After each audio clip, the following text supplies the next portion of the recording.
Magandang araw mga kaibigan. Mayroon sa akin nagtatanong dyan sa comment section kung magkano daw mag-budget ng 1,000 sa isang linggo. Napatawa ko doon 1,000 isang linggo, babadgetin natin. Ang gawin mo kaibigan, bumili ka ng isang lechon manok. Yung mumurahin lang, yung tigto 280 lang.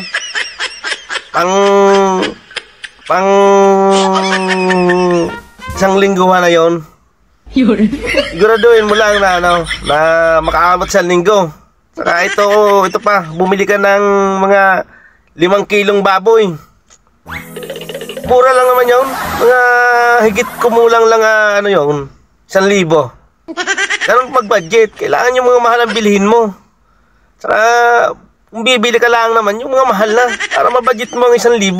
Bilhin mo yung gusto mo, yung mga masasarap. Para magkasyang yung 1,000 sa isang linggo. Yung masasarap ang bilhin mo. Huwag ka bibili ng mga mumurahin. Yun lang kaibigan ang payo ko sa'yo. Bumili ka ng masarap. Yun lang. Peace. Thank you.